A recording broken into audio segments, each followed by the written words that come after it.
Hey everyone, a huge welcome back to all of you joining in for Church Online here at Lifepoint. I'm here right now, but this is the service online. So if you're tuning in and if you're new, a big welcome to all of you. We're going to keep going with our Genesis series on creation and the meaning of life. So take it away.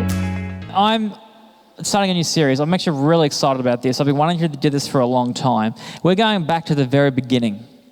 We're going back to this book in the Bible. It's the first book in the Bible. It's the most influential book in history, I reckon. It's the most controversial book in history, I reckon. Even if you're not a Christian here tonight, someone's brought you along to church and you're like, oh, what's this all about? You probably have already heard of Genesis. You probably have heard of Adam and Eve, because this story, even if you don't believe it's true, this story has shaped your life, I guarantee it. It's changed your life, I guarantee it. All right, because this is a story that has shaped so much of our culture. It's where we get the idea of science. The idea that there's an order to creation, so you can actually find order in it and then find rules and test them. That's what science is. It's where we got the idea of gender. Male and female, he created them, it says. It's where we get the idea of marriage, which you guys are going to be celebrating. It's where we get the idea of humanity. It's where we get the idea of human rights. That actually there are people are really important. Why? Why do people first start saying it's actually important to look after people? It's because of Genesis, where it says they were made in the image of God. This is so influential. And it claims to teach the meaning of life. So my job over the next 5 weeks I'm preaching, and a few other people are going to be preaching as well. Our job is to show you that Genesis is not just a 3,000 years plus, 4,000 years old book. That's pretty old when you think about it, all right? Australia's only, a couple hundred years old. This thing's like 4,000 years old maybe, all right? We're talking very old. I'm going to try and show you that this is just as relevant today as it was thousands of years ago. All right? Because it's actually really important when you're trying to work out your life is that you know the story behind. Have you ever walked midway into a movie before? Who's that annoying person that's like, oh, what's this? Oh, who's she? What's his problem? What's going on here? And you say, just if you wanted to watch the movie, you should have come at the beginning. I always do that to Steph. I'm like, oh, why are you watching Maths? What a terrible show. This is awful. Oh, what's his deal? What's his name? You don't watch Maths? Okay, never let the truth in the way of a good story, Steph, okay? It's bad having your wife in the front row. This is a bit embarrassing, actually, with Steph being here as well, because I went out with my son to the hospital the other day. We've been at the hospital a little bit with Zeke. He's got this little hernia in his belly button, which we have to get operated on. So I went there. Here's a picture of my son. His name's Zeke. He's 8 years old. Little snap I got on my iPhone, a little selfie. And that's like a professional for a photo. I just look like that all the time. So I took him to the hospital, and it was this awkward moment because I thought we're going to go to we've already sorted the whole thing out. We've got the pediatric surgeon who's going to say, right, we'll book you in for an operation. It's all going to get sorted. It's not a big deal, but we better get this sorted out. So I went in there. And then they actually, instead of talking about Zeke, they started talking about like an essay about his life. Like the doctor's asking me quite literally like 40 questions. Like, okay, what's his full name? I'm like, Ezekiel Sweetman. Like, what about a middle name? I'm like, I don't know. I don't know. I just blanked. I'm like, John, that's his middle name. Doctor's like, weird, but okay. It's okay, date of birth. I'm like, I don't know why. I just panicked. I'm like, okay, it's the 14th of, and Zeke's like, March. I'm like, okay, 14th of March. Doctor's like, what year? I'm like, every year. So I actually can't remember. Let me count down. 21, 22, okay, 2013. That's his date of birth. Is that right? Yeah, 2013. So, okay, does he have any allergies? I'm like, Zeke, allergies. Anything? He's like, I'm like, I couldn't tell you. I think it may be eggs. No, that was me when I was a kid. I don't know why. I guess it was the pressure, but I couldn't and the best one was when the doctor's like, all right, has he had any major operations? I'm like, that one's easy. No major operations. He's like, oh, good. Like, oh, wait, he had his tonsils out like 2 years ago. The doctor's like, and I just watch this doctor's face go from like judgment to concern to absolutely just like anxiety. Like, I don't think this is his son. Like, I think he's just picked up this child off the street. And I was like, I just want you to fix the problem. Just fix my son's like little tiny belly button problem and don't ask me 1,000 questions. But what would the doctor say to that? So I need to know the story. I need to know your son's history, because otherwise I could fix something that isn't a problem. Or I could give him something he's allergic to when I did the surgery. Or he just had a major surgery last week and you've just forgotten about it and haven't told me. That would be really bad. See, sometimes I actually think we go to solve our own problems in our life before we've actually diagnosed what's really wrong. Do you ever do this? You got to fix the problem before you've even listened? I do this in my own life. Like, I come home from work or I've had a big week and I'm tired and I'm stressed and I'm exhausted. I just feel like something's not quite right. And I think, you know what would make this better? An entire block of dairy milk chocolate. That's the solution. Can I get an amen? No, that was a joke. Why'd you say amen? But you see, on the surface, it seems like what I need is chocolate, but deep down, that's actually not what I need. There's something else going on in my life right now which needs to be fixed. I need to look back at the story. So friends, that's what we're doing, and we're going to start it tonight. And I've picked up something impossible. I've bitten off way more than I can chew. And we're going to try in just the next 15, 20 minutes to get through Genesis 1, Genesis 2, and Genesis 3. I think they are probably almost the three most important chapters, at least in the Old Testament. This is the very basis of humanity, the very basis of Christian theology. Reckon we can do it? We're going to give it a shot. Now, I've got my whiteboard out here, so I'm going to get a little bit teacher on you today. I'm apologising for that. Pretty much 50% of Lifepoint is starting to be a teacher, or currently is a teacher anyway, so you guys can judge me on my teacher skills. I can wait as long as you can, okay? How is that? Is that all right? I use this joke every time. I always say about teaching is tough, but it beats working. Ba-dunks. I'm doing well. What I would love you to do, students, tonight, I'd love you to get Genesis 1 to 3 in front of you, okay? We don't often it's on the screen. It's not going to be on the screen today. If you're someone who hasn't got a Bible, or you don't go to church and you're not used to this, just open Google on your phone right now and just Google Genesis, or Google Genesis 1, and it'll magically appear and you'll actually have the Bible right there. Because I'm going to be going off this text and we're going to be moving pretty quickly through it. So let's get into this. In the beginning, it says Genesis 1, verse 1. In the beginning, God created the heavens and the earth. Now we read over that and we're just like, oh yeah, next. The reality is this is a huge revolutionary statement 3,000 years ago. All right? Genesis 1 says something crazy. It says that there is a God, that there is a beginning. Is that how to spell beginning? Yep.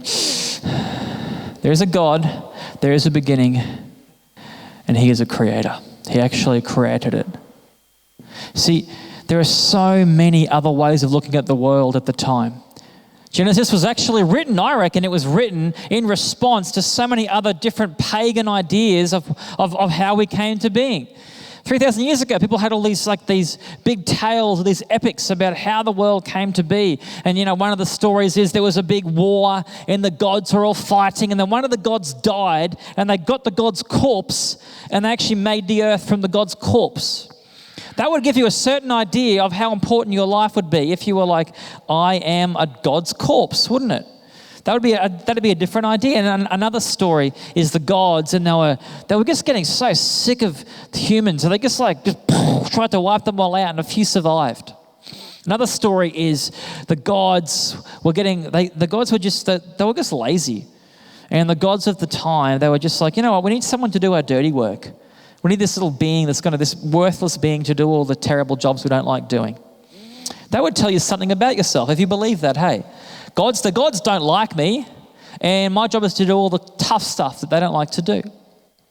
And here the writer of Genesis, I believe, divinely inspired by God, says that no, that's not our story. That's not the story of the world. God in the beginning created the heavens and the earth. It says here, now the earth was formless and empty. All right, there's this idea that the earth is, the Hebrew, this is a really fun thing to say. Everyone say, tohu vavohu. No, you can do better than that, okay? This means wild and wasteland and chaotic, like a wild desert. Say it again, tohu vavohu. Yes, isn't that fun? A lot of actually the Bible rhymes in Hebrew. We lose that in the English translation that's in front of you right now. But in the chaos, in the wasteland, in the just the orderless expanse, in the abyss, the next line says that actually the Spirit of God was of the surface of the deep. Darkness was over the surface of the deep. Your translation might say the abyss, and the Spirit of God was hovering over the waters. That's probably a whole message right there, that in the chaos, the Spirit of God is there. And then God said, let there be light. And there was light. And there's a beautiful order. You might not have ever seen this before, but there's a beautiful order to the 6 days of creation that the writer of Genesis tries to explain to us. It says, I'm bringing order to chaos. It's a beautiful thing. On the first day, so there's 6 days in here that happens. So the first day, he says, let there be light. God saw that light was good. He separated the light from the darkness, and God called the light day, and the darkness he called night. So on the first day, God creates day and night, which is an interesting thing to start with, considering he hasn't made the sun or anything yet. So I think what the writer's trying to say is God created time. How would ancient people understand the day and the night? What does that actually signify? What does that signify for us? You just ask the question then, what are you doing tomorrow? And what are we talking about? What are you doing in the next day? When it gets light again, what are you going to do? This is how we mark the passing of time. And the second day, this is really, really interesting. God creates, what does he create? Just look at it yourself. This is verse 6. And God said, let there be it says vault in my translation. Does anyone else have something different in their translation? What does it say? A space, an expanse. Anyone have an old King James? It says a firmament. It's a really weird thing. It's like, what? I didn't know God went around creating vaults. Like, what is this talking about? Is that there be a vault between the waters to separate the water from water? Like, what's going on here?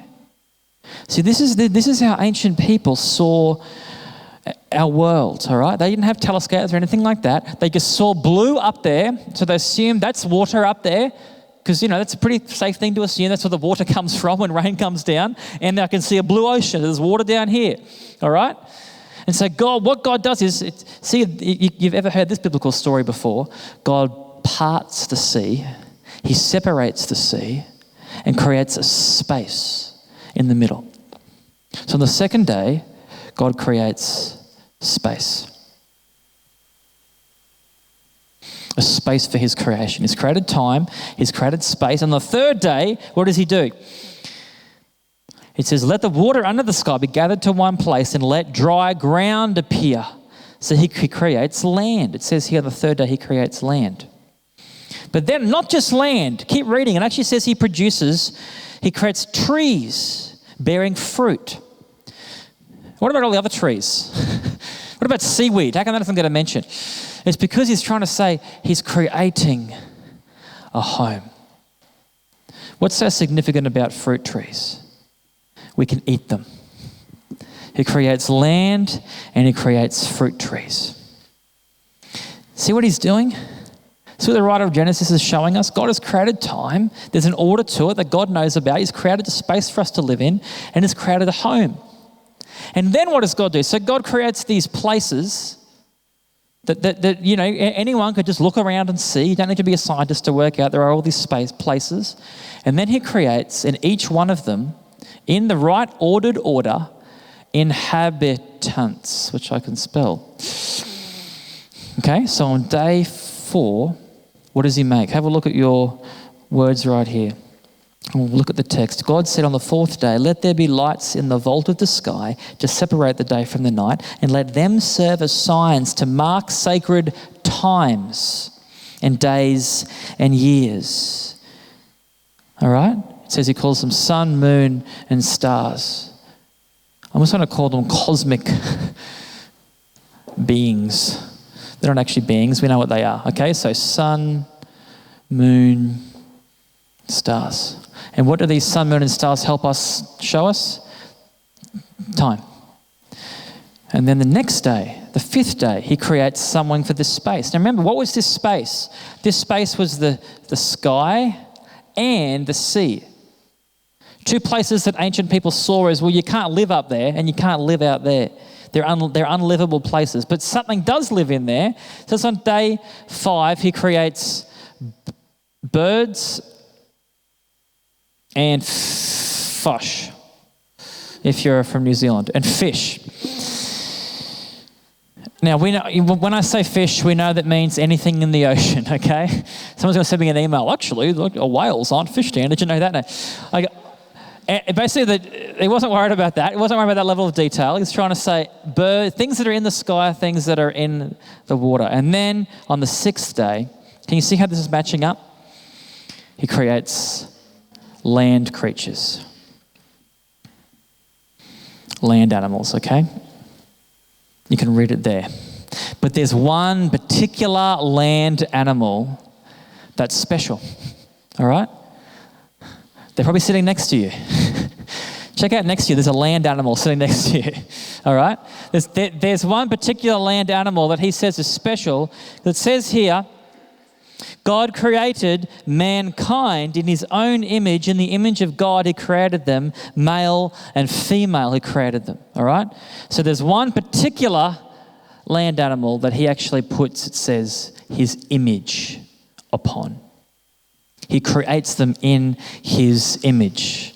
Now, literally thousands of books have been written about what the image of God actually means. So let me just try and explain it really easy, all right? What's this in my hand? It's a driver's license. That's correct. What's that picture? Oh, who's that handsome gentleman? That's me. And so this isn't actually me, is it? That's my image. That's not me. That's a piece of ink that's been printed quite terribly, really, onto a piece of plastic. That is not me, but it is my image. And what is my image meant to do? Represent me. All right? I'm trying to get into a club, which I'm known to do. Never. I show them this, okay? People, back when I looked young, people used to ask me for this. If I ordered a drink or something like that, they say, hey, can I see your license? The police pulls me up, like he did a couple of weeks ago, and says, can I please see your license? Can I see your image? Because this is representing you. This is what humanity is. We are God's image. This is what he puts us on the world to do. And he gives us a job. All right? So let's just look at the top about what we know so far, okay? So God looks at all of this and he says, it is good. He says it 7 times. 7's a really important word for God, a really important number. It's good. And then he sees humanity, and what does he say? He says it's very good. Look at the person next to you, raise your eyebrows and say, very good. Because that's how God sees you, okay? Very good. Some of you got real awkward just then. So, here's the reality. Now, there's lots of different ideas flying around in culture. And even today, there's lots of different ideas flying around in culture. I see it happening sometimes. There's almost this insidious concept that humanity, like the world's evil, or humanity are evil. I'm an environmentalist, so I think we should look after our world, because I actually think this is what God's given us. He's given us a good world for us to look after. But there's this idea flying around that almost humanity is like a virus, and that we should be eradicated. And it's just not what this story says. This story says that we have a good God who creates this all for us. He said it's very good. We have a good creation. Oh. There's an I in there. Good God with a good creation, and he makes his representatives, his reps, okay, to do two things. To rule with him. Okay, this is what you are meant to do. This is how you have been set up. This is how every molecule in your body has been set up to rule with him. And then, if you want to flip across to Genesis 2, the story kind of wraps up in the first few paragraphs of Genesis 2, where it says there was a seventh day. And what does God do on the seventh day? He has a nap. He rests. And all the other days have evening and they have morning, but there is no evening on the seventh day, because God intends us to not just rule with him, but to rest with him. This is how I know this story is true, because it explains your life. Who here knows that you love to rule? I remember being in primary school, I used to write on my pencil case, Dan rules. I used to write on others' pencil cases as well, Dan rules. And I was just incredibly biblical as a young man, knowing this concept from Genesis 1 to 3. We were actually created to rule. Who else knows we were created to rest? Yes, who would like a rest right now? Who's falling asleep in my message right now, resting? We were created to rule the world with God, and we're created to rest in the world with God. And then if we flick across to Genesis 2, the story continues. We get almost a second creation story, even in a slightly different order, which is really interesting in Genesis 2. Basically, in Genesis 2, this is about creation, and Genesis 2 is really talking about humans and this special relationship he has with humans. And he gives humans all these things, okay? First thing he gives us is he gives us incredible freedom. Some people see God as this God who wants to get rid of your freedom. Well, you got to do this and do that and do whatever you do, don't do that. And it's the opposite. You see it in Genesis 2. He gives us huge freedom. He says, I give you every single tree. I give you everything. It's all yours. He gives us agency. He gives us work. He gives us authority to actually make a decision. He says, all right, you, Adam, and Adam is the Hebrew word for man, Adam. He says, you go and name the animals. And Adam's like, oh, I don't know, God, you made them. What would you make them? He's like, no, it's your decision. I'm giving this to you. He gives us freedom. He gives us work. He gives us relationships. He gives us family. It says there, because Eve is meant to be so close. Man and female dwelling in beautiful relationship. It's actually almost like it's part of the man, that Eve actually gets kind of breathed into life. He gives us all these beautiful things. He gives us breath, and put that up with freedom. He actually gives us our very life. The Hebrew word for breath, it's this awesome word too. It's ruach. I think that's right. You're going to get the at the end. It helps if you just had a cold. Ruach. And then he gives us the best thing of all. The most important part of this story in Genesis 2 is in verse 8. It says he actually gives us two trees. He gives us a choice. We get so much freedom that we actually get a choice of how we're going to live. There's no other God like this, that would create us and then actually let us decide how to respond back to him. There's these two trees, okay? Someone read the verse for me and tell me what the trees are called. So tree number 1, what's it called? Life. It sounds like a pretty good tree. I want that tree. The tree of life itself. And that's a pretty good drawing if I just say so myself. And then we have a secondary tree, okay? Someone tell me what this secondary tree is called. Yep, got it. The knowledge of good and evil. I heard someone say it. Now, I don't know about you, but this part of the story always confuses me. Because God says you can eat from the tree of life. Like the tree of life is in the very beginning, is in the very center of the Garden of Eden. You can eat anything around there. But then there's this other tree, knowledge of good and evil. Is whatever you do, don't eat that. And I would think that actually that's a good thing to have, is knowledge of good and evil. Why is the choice, God says, between life and between knowledge of good and evil? If I wrote the Bible, I would change that. I'd make it like life and death. I'd make it like life and sin, or holiness, or goodness, or just, I probably would be simple because I'm a simple guy. I'd write good and bad. There's a good tree and there's a bad tree. On the bad tree. That's what I'd write. But no, this is really interesting. Why is the choice between life and knowledge of good and evil? Here's what I think. It's because God is saying something profound. He's saying something he asks through the entire story of Scripture. And it's a question he's asking you tonight. Here's what he's asking. Do you trust me? What's this whole story been about? It's been God creating and then him defining what good is. God creates a good world. And now he says, "There's this. If you want, you can define what good is for yourself. And you can decide what's good and what's evil. So basically, you can be God. But if you want life, I want you to be with me."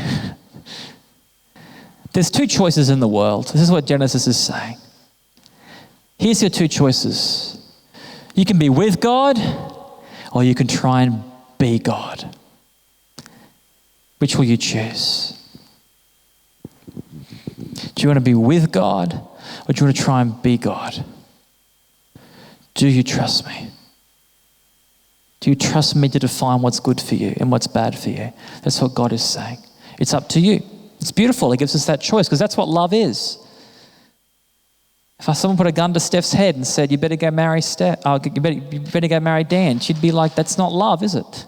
You actually get the choice to love God, to be with him. And then we get to Genesis 3. Now, Genesis 3 starts with this sneaky, slithering character, which is very strange, a talking snake.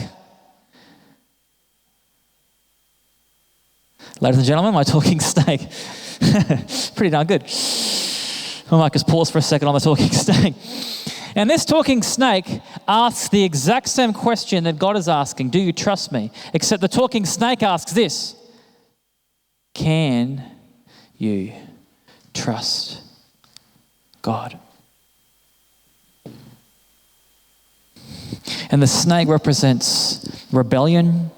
The snake represents not like distrust of God, it represents sin. It represents Satan, the adversary. And it's asking the same question that sin and Satan is asking you today. Can you actually trust God? Does God really have a good plan for you? Does God really know what's best for you? What does the snake say? Did God really say you must not eat from any tree in the garden? And the woman said to the serpent, we may eat fruit from the trees in the garden, but God did say you must not eat fruit from the tree that is in the middle of the garden, and you must not touch it, or you will die. You will not certainly die, the serpent said to the woman. For God knows that when you eat from it, your eyes will be open and you will be like God, knowing good and evil. Can you see? You've got two choices. You can be with God and trust him, or you can try and be God. And the serpent's saying, you could actually become like God. Why don't you try and be God yourself? I always find it really interesting that the snake's talking to Eve, talking to the woman. Because I look at that and I'm like, where the heck is Adam? Where the heck is the bloke? Like, mate, what are you doing? God gave you the command originally and you just, he's just being lazy. He's being passive. Here's an aside. I'll preach this message another day.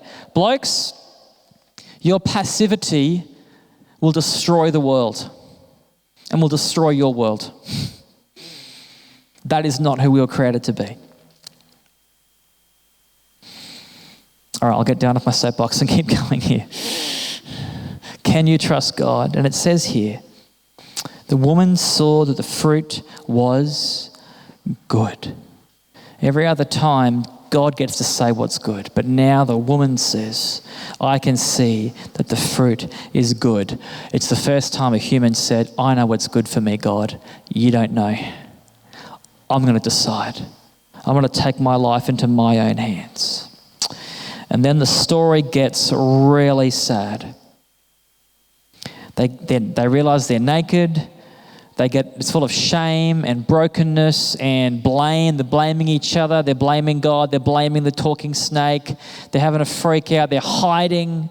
This beautiful story just it goes to pieces. And everything becomes broken now. Our world, if you can read it there, it's broken. It says it's not going to be easy anymore. Our work is broken. He says to the man, like, man, you're going to try and work and it's going to be really awful. It's going to be tough. It's not going to do what you want. There's going to be thorns and thistles, okay?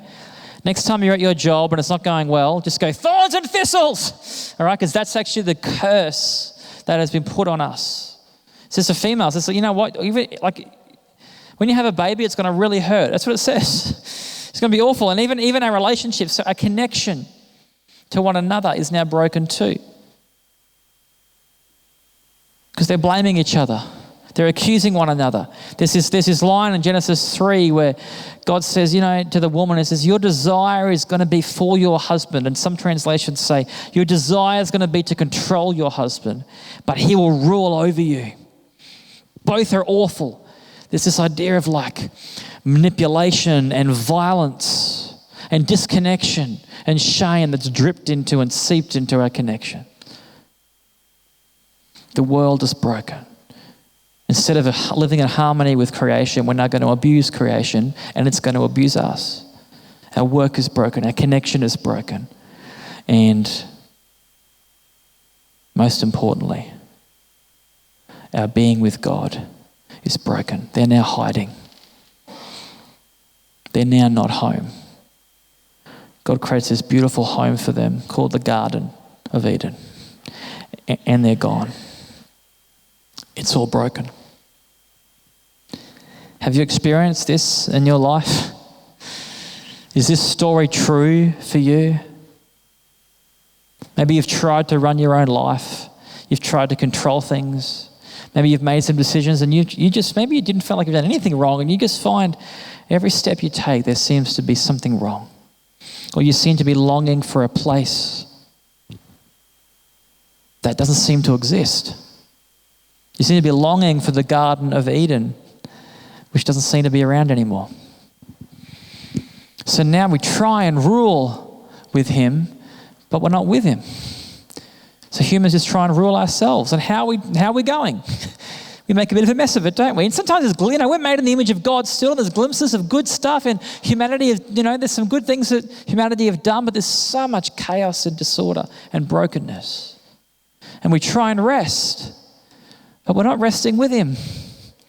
And it doesn't seem that restful. Have you ever come back from a holiday and felt like you needed a rest? This is what I'm talking about. This is your story. Think about this story, guys. It's not like a fable. Like fables that you hear and they try and teach you a lesson? Like if it was a fable and the whole story would finish, and it would finish like this. And then God said to Adam and Eve, if you do it better next time and be a good little boy and girl, you'll be back into the garden in no time. The end. And I read it to my kids and say, see Zeke and Harmony, you should be better children. And then you get back in and Daddy will be nice to you again. It doesn't say anything like that. It says it's actually not a super hopeful story, if I'm honest, like so far. It just says it's stuffed. Done. It's broken. And there's nothing you can do about it. You can't try and be holier. You can't try and come to church more or pray more or be a better person more or come up with some really good ideas more. It is fundamentally broken. It's not a hopeful story yet. Except for this little glimpse we get. I'm just going to finish with this. This little glimpse we get in Genesis chapter 3, verse 15. God is cursing the serpent. He says, the first thing is, cursed are you above all livestock and all wild animals. You will crawl on your belly and you will eat dust all the days of your life. I always laugh at that. He's saying to the snake, you're going to crawl on your belly. It's like, oh, you got me. But then he says this, I will put enmity between you and the woman and between your offspring and hers. He will crush your head and you will strike his heel.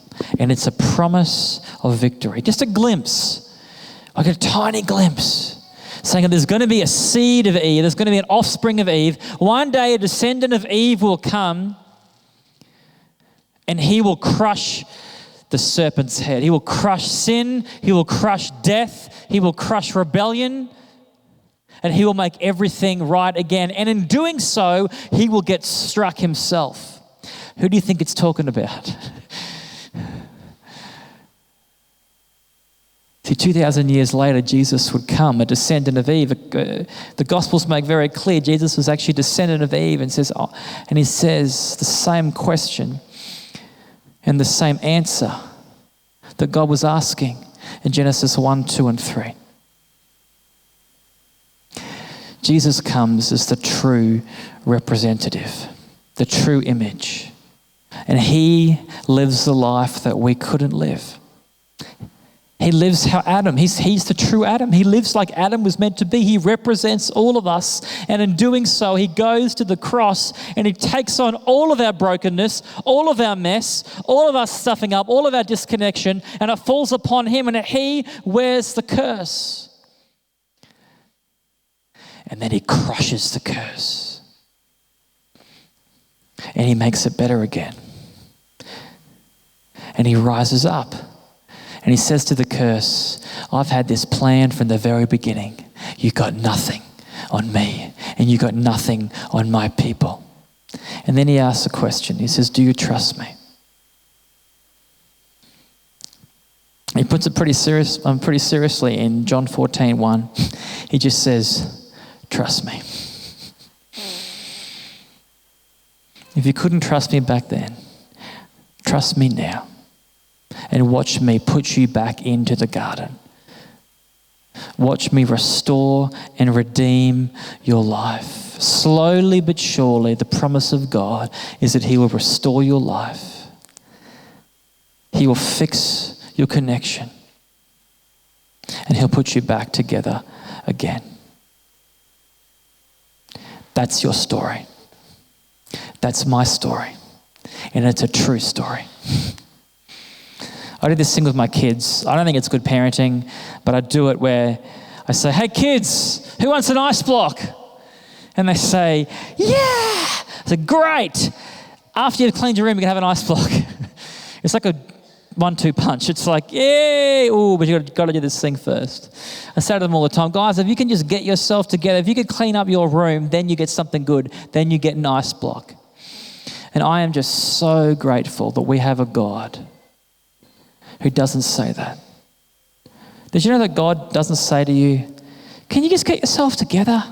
Can you just sort this mess out? Adam and Eve, why don't you just fix it? What are you doing? He sees us in our brokenness. He sees us in our chaos.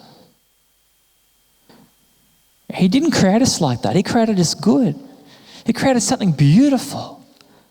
And he sees us, he sees his representatives representing him so badly that we're destroying everything. And he says, I love you. Because you are made in my image. Because you're mine. Because you look like me. No matter what, I just have to love my kids because they look like me. He says, I love you. And guess what? I'm going to fix it up. I'm going to fix it up, not you. trust me?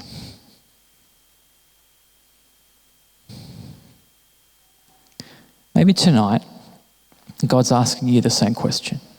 Do you trust me? Do you trust that I know what I'm doing? Do you trust that I've forgiven you and saved you? Do you trust that I have good plans for you? Do you trust the mission I've given you? Do you trust the gifts that I've given you? Do you trust that I've actually made you look like the way you look like for a reason? I want us to respond tonight by just saying to God, yes. He's actually given us the Spirit of God. He's given us the power to go back to here. But only because he did it first. We haven't got the power ourselves, but God's actually given us tonight and every single day you wake up, friends, you get the opportunity to go back into the garden and choose life and choose to be with God, not try and be your own God. You get that choice every day. So what's it going to be? Let's stand up together. Come on. Let's stand up and respond to God and respond in trust. Our band's going to come back and we're going to sing a song about the fact that we've got God's breath in us. And what that means is we're going to respond in worship and praise the very way that we were created. So let's just pray. Would you bow your heads?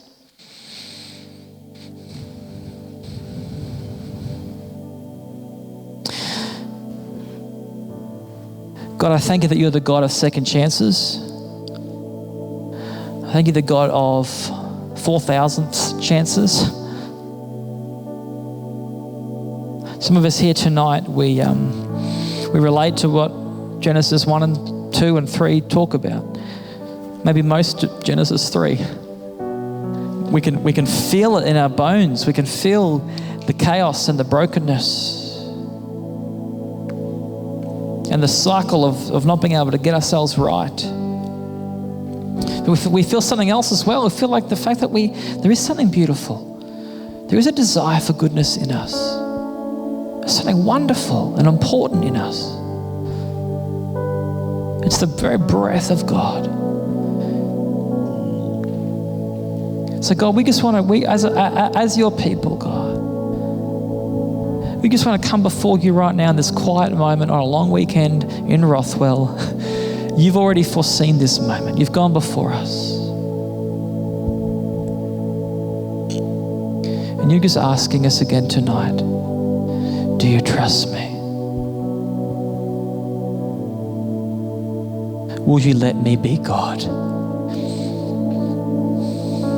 Some of you have been putting a crown on your head, trying to be king, trying to be God. How's it working out for you? I want to challenge you tonight, but I promise you it's a loving challenge. Would you let God be king? Would you let him be God? Would you let him be the person that he is so you can be the person that you were created to be? Would you rule in your life, in the little kingdom, the little domain that he has given you? In your house, in your school, with your influence, with your friends, with your job, that little space he's giving you, that little sphere, that little kingdom, he says, I want you to rule over it. Would you rule it over it with him? Would you do it with him?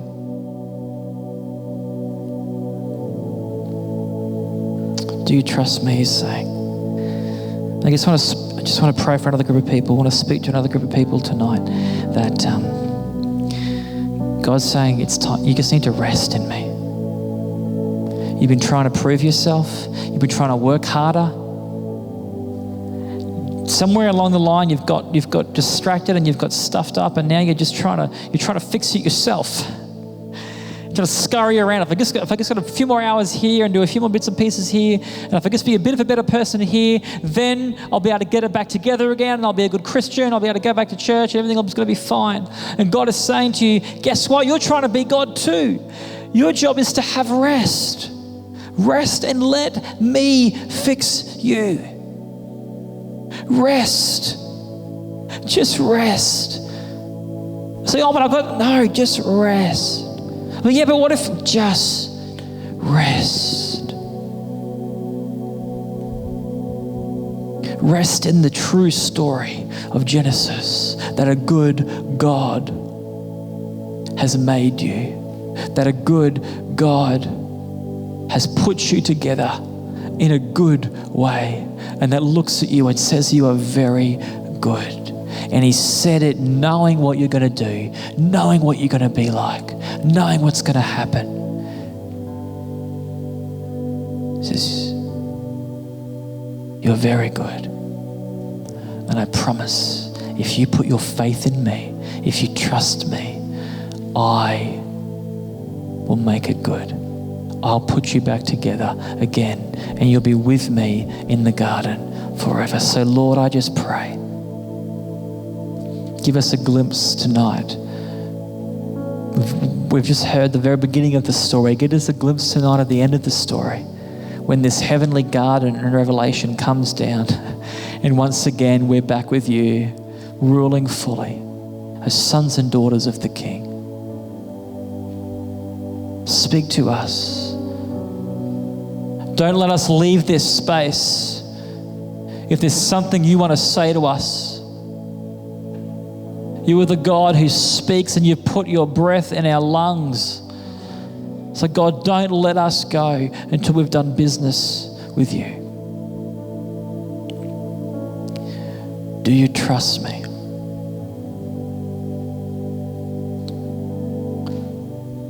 We do. Jesus, tonight we do. And tomorrow we do. And everybody said, amen. Amen.